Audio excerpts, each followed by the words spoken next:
All right. Good morning, everybody. It's 9:30, so we are up and running for go-to training for week 2. Um, we're going to talk about playing the brain. Same. Basically, review from yesterday. What we were talking about there. Good morning, Tilly. Thank you for saying hello. Um, same general stuff that we were talking about yesterday. Basically, how the brain works. I think that this is probably it's some stuff that comes up kind of throughout life. You talk about how the brain works, how that's going. Um, it's nice to know, especially when it comes to neuroplasticity. I think that's one of the things that we're using it whether or not we know it's happening. We're repurposing our brain for different things. And it kind of changes. It changes depending on where you are in life, where you are, with your day to day tasks. I'm sure you can think of maybe things that you did as a kid, which kind of came to you and were second nature. And then, right, as you got older, that wasn't necessary for you to remember. I'm sure everyone had locker combinations at some point, and you remember your locker combination because it's really important because you use it every day. But chances are, you're out of school for a little while, you don't need to open that locker anymore.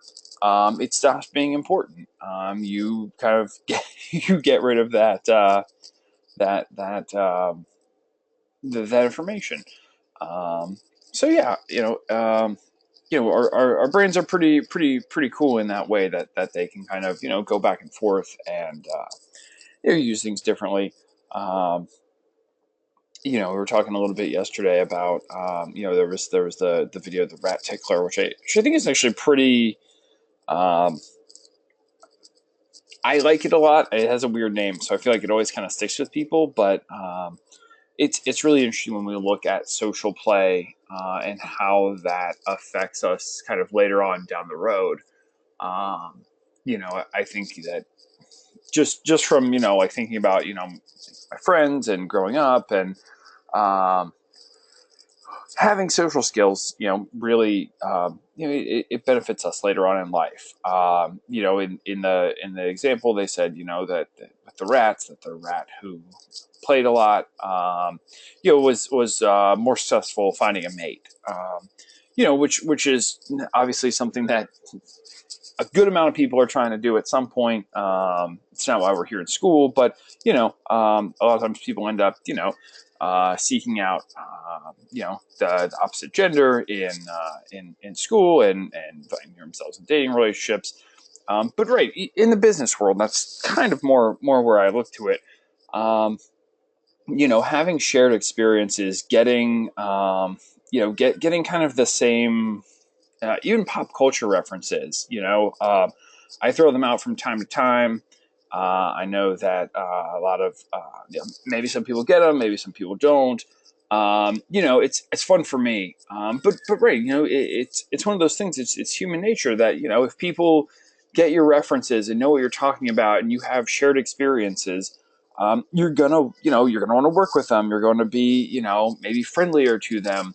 You can kind of just think about that.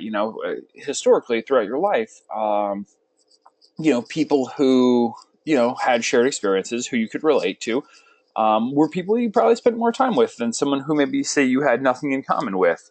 Um, and that kind of translates into the working world. The people who have the same shared experiences are going to they're going to be the people who you gravitate towards. So I'm sure that when everyone graduates, you all have the same kind of shared experience of going through Full Sail and the crazy schedules and things that maybe seem difficult at the time, but you maybe you've had you've endured trials and tribulations, or however you want to look at it. And people relate based on those things. So kind of a shared social experience is pretty important, I think, in finding people that you can relate to in the workforce, and finding jobs. So, um, Yeah, that's what I that's what I have to say about that. I'm sure everyone has been through something, either some type of maybe a sport you played that was more grueling than something else, or I know a lot of my friends who have who served in the military have that experience, and they they talk about their friends who maybe they haven't seen in years, but they have the shared experience of military service with them and going through hard times with them, and they're much closer to them as a result. Um, so back to the brain, the oldest part, the brainstem.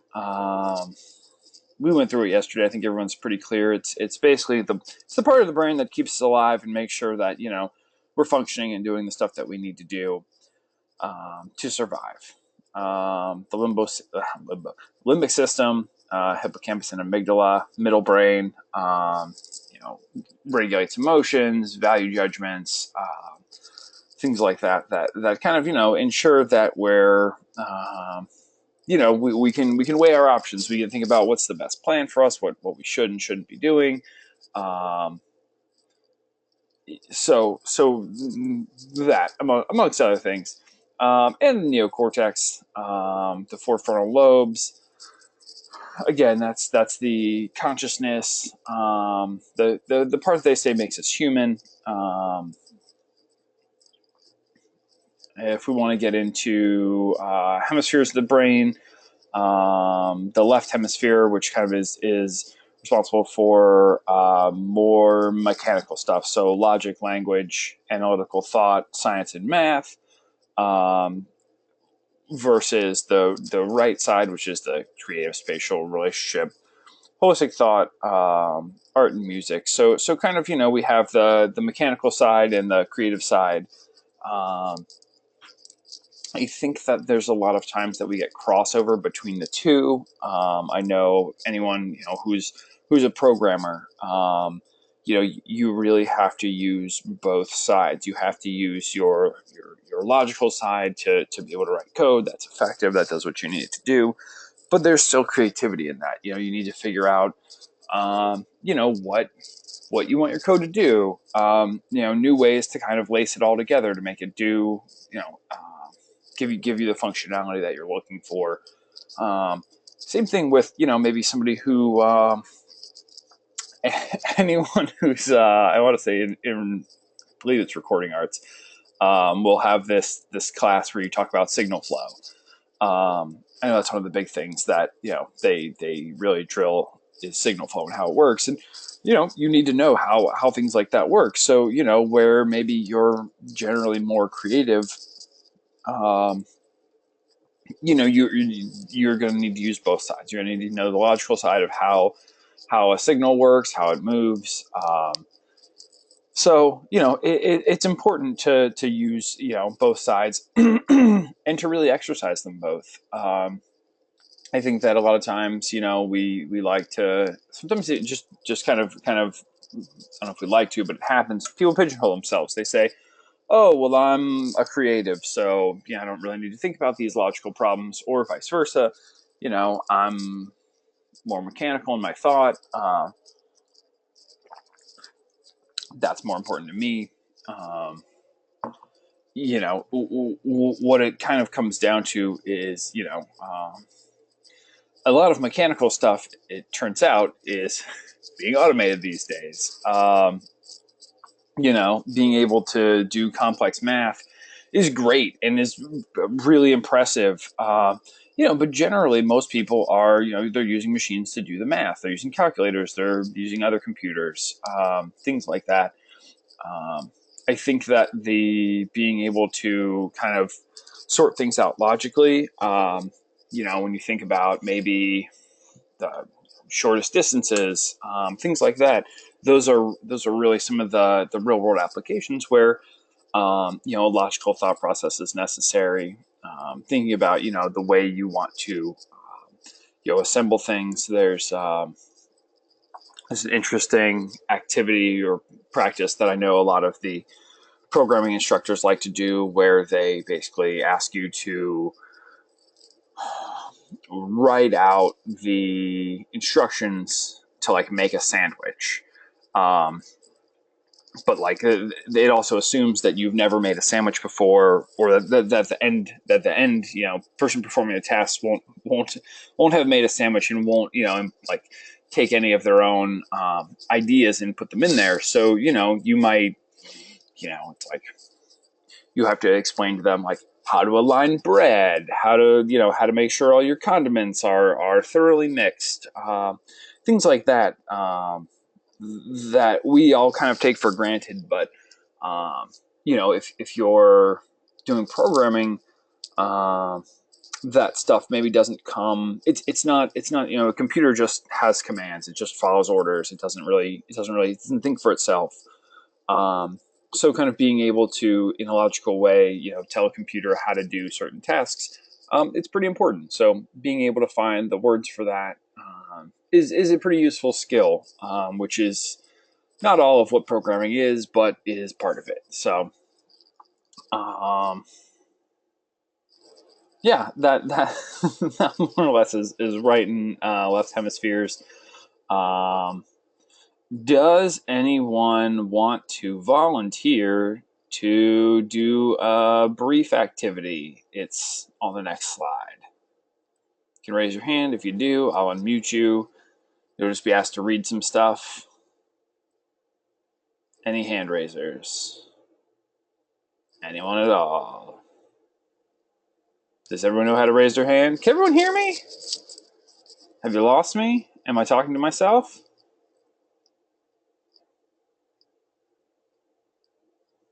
Oh, Tilly, are you there? Hi. Can you hear Hey, me? I sure can. Yes, I was worried for a while. The whole chat had gone like dead, and I was like, oh, I wondered what was happening. Normally, no, you're all good. Okay, so for the next activity, I will ask you to look at some words and tell me what color each word is written in. Oh no. Yes. Okay, Are you ready for it? I'm Starting ready. starting top left. Top left. What color is each word written in? We got green, yellow, red, blue, orange, green, black, yellow, purple, orange, black, and pink. Hooray! And well done. Thank you. Thank How you. how is that? Is that it's more difficult than just reading the words, yes, or telling you what color other things It, are? it really is.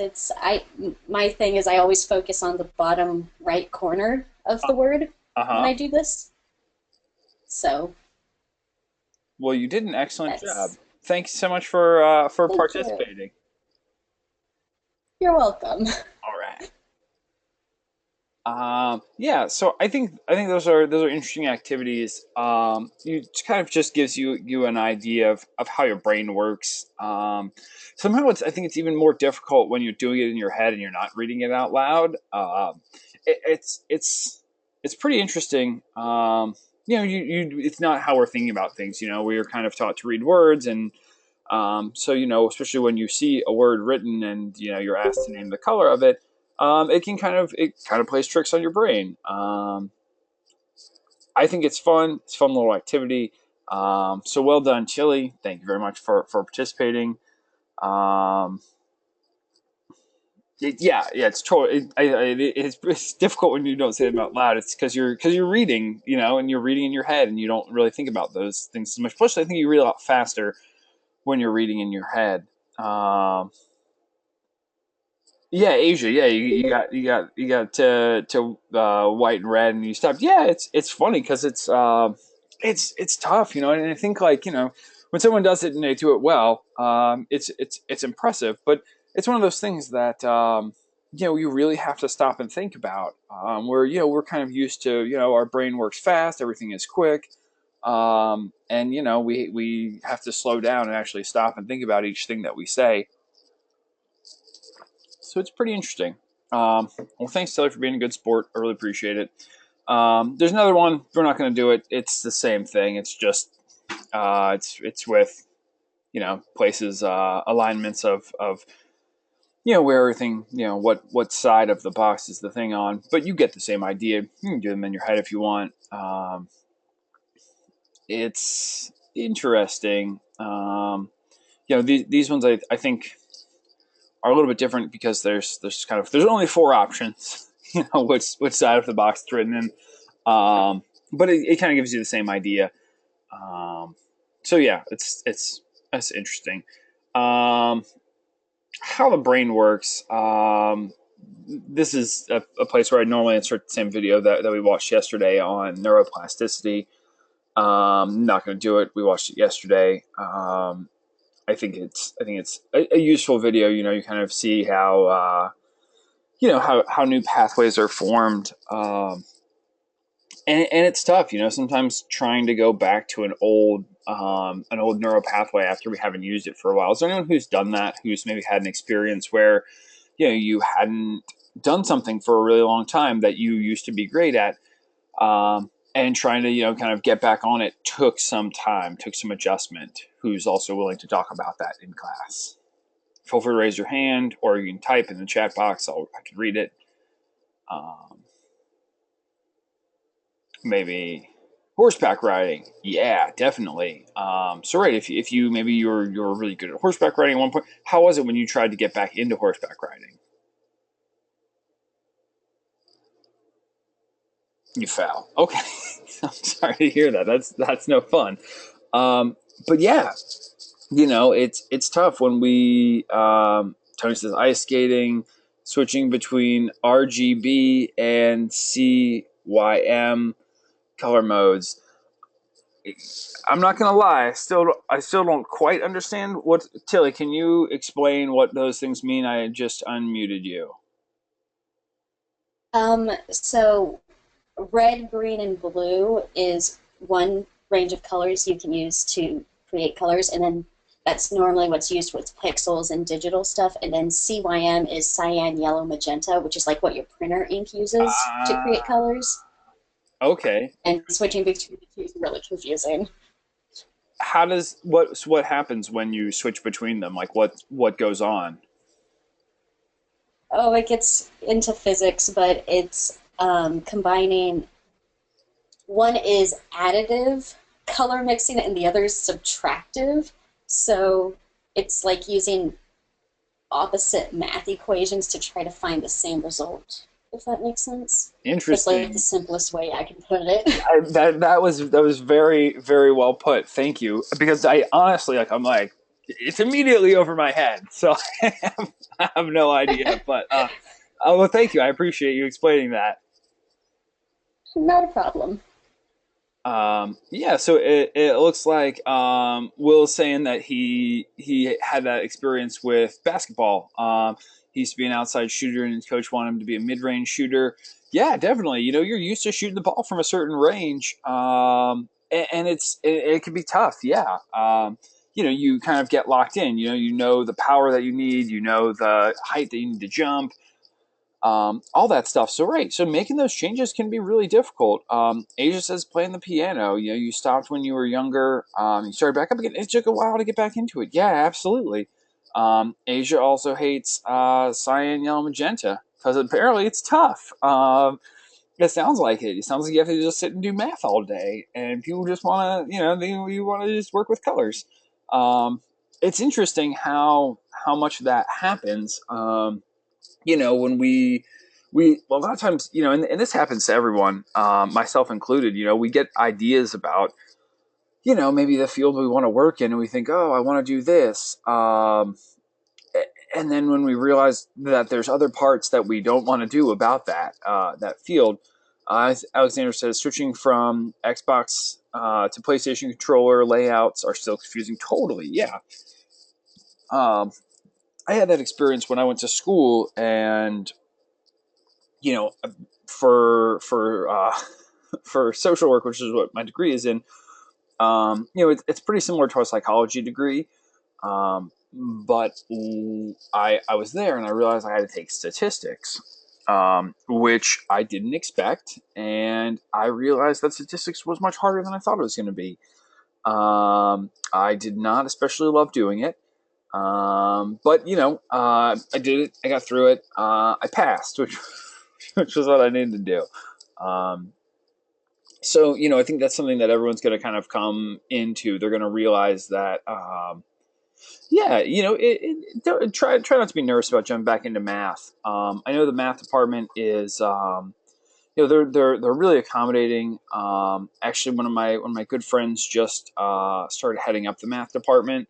So he's fantastic. He looks a little bit like me. His name's Jeremiah. If you ever come across him, he's fantastic. He and I sit close to each other, and people confuse us sometimes. Um, so if you ever need like math help, you can find the program director. He's very helpful, and he vaguely looks like me. Um, yeah, sure thing. But right, there's a lot of things that maybe we're not ready for, or things that are tough to jump back into, or things that maybe we didn't know were part of our program. I know that like a lot of our music production or recording arts programs, um, a lot of times there's reading music, which is a part of it, which maybe people haven't been exposed to. If you're not classically trained on an instrument, it's understandable that you wouldn't have exposure to reading music. I'm not classically trained in an instrument. I can't read music. It, that's okay with me. I also, am not interested in going into, the music industry. But, if you've never been classically trained and you are interested in going into the music industry, you might want to start thinking about learning how to read music now, because it will come up eventually in your career. And people are going to want you to do it and expect you to know how to, and you're going to learn it in school. But, that can be a really abrupt experience, going into class and saying, "Oh, okay, we're know how to read music now." So if you're in one of those courses, or one of those tracks, you might want to start picking up, general, hey, how to read music. I think that's important for everyone. If you're in, you're in a field and you want some more information about, if you don't know everything that you're going to be asked to do, or you kind of have some, especially if you have anxiety about the future of your degree program, or what's going to happen in it, go meet with your program director. I think that's one of those things that not enough people do. The program directors are all super cool. I'm yet to meet someone who's a program director who's really not a pretty easygoing, not hard to get along with person. So I'd recommend doing that. Ask them about your degree. Ask them, kind of what some expectations are. I'm sure everyone knows, a good amount about their degree. You picked it, but I think it's worthwhile to actually go and meet with those people and have those conversations. So, um, on with the conversation. Neuroplasticity. It's just kind of another explanation of how neuroplasticity, how our brain works. These diagrams are awfully technical. I'm sure some people are like, "Oh no, I just got out of biology. This is exactly how it works." They're. I like the video a lot that we showed yesterday, because right, it kind of says, okay, here's how neuroplasticity works on um, a more basic level, which I think is what's necessary actually for us in our own way. We talked about maladaptive versus adaptive neuroplasticity. So that's um, what changes we make to adapt or not to adapt. Adaptive changes are we say a rat and gets put in a maze and they adapt. They say, okay, well, I'm going to find my way out to the end of the maze. Whereas maladaptive is if somebody breaks their foot and they say, well, I'm just not going to walk on that foot anymore. And they avoid it. They avoid adaptation. That would be a maladaptive response. And our bodies work differently. One of the things about maladaptive responses is that, like, let's say you break your foot. and you just, you resort to not using it, which if you're in a cast, that's actually not the worst thing in the world to do. So it's not always bad. It's not a bad response necessarily.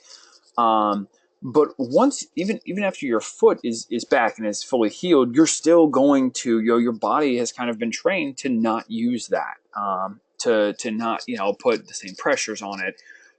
So it can kind of throw your whole body out of whack. And that kind of, is, you can roll that out to any situation where, where you've elected not to do something. I know we bring up interpersonal relationships because it comes up a lot, but it's maybe sometimes, your friend hurts your feelings and you say, well, I'm never going to open up to my friend anymore. And, it can kind of roll out throughout life. We can say, well, I'm going to be closed off to people now. And if it expands beyond the point where it serves us, it's maladaptive. It's not helpful. And, it can cause problems. So I would encourage everybody, when you're doing anything, if you can be adaptive in the way that you respond to things, it's going to serve you a lot better in the long run. Maladaptive neuroplasticity, kind of, sometimes it helps, but generally in the long run, it can be more of a hindrance. So kind of just keep that in mind, when you're moving through life, when you're thinking about things. Avoidance is just not avoidance is very seldom your friend. In some situations, it's better to avoid things, but in a lot of situations, just dealing with stuff is better if you can. So we have the different stages, how neuroplasticity works. So anatomical, we have physical changes. We move into neurochemical, so a change in production and release of neurotransmitters. The brain starts sending messages. And then we have change in glucose and oxygen, so the building blocks. New neural pathways get formed, and that's more or less how that works. So right, that's just a recap on parts of the brain, play in the brain, neuroplasticity, and sage wisdom from John Morton. Does anyone have any questions on this or on anything else? Feel free to raise hands or jump in the chat box.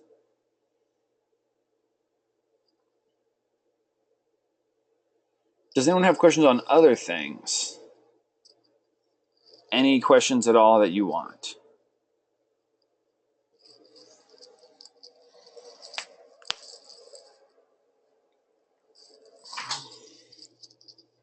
Does the work get harder? The work in my class or the work in other classes? Again, that wasn't in the future. The future is also in my other classes. There we go. I only teach this class, so the work gets different. The work gets more relevant to your field. So for some people, it will be much harder than this, and for some people, it will be much easier. For some people, this is a horrible class, and it's hard and it's miserable. And for some people, this is a walk in the park. So I'll say it's going to be different for everyone. I really can't tell you, specifically. If you're concerned about your future classes, what I'd recommend doing is, like I said, going to your program director and asking them what you can expect out of the rest of your program. What concepts you're going to be talking about, what you're going to be learning about, and I'd also encourage you to be prepared, but try not to overwhelm yourself. The people are here and they're successful in school, and they move out into the workforce. I think that the one thing that really separates people here is their determination, their ability to really put their time and effort and focus on school. You know, you will have less free time. I can tell you that. You'll probably have less time to go to parties and have fun. But whether or not it gets harder, I can't say. Any other questions?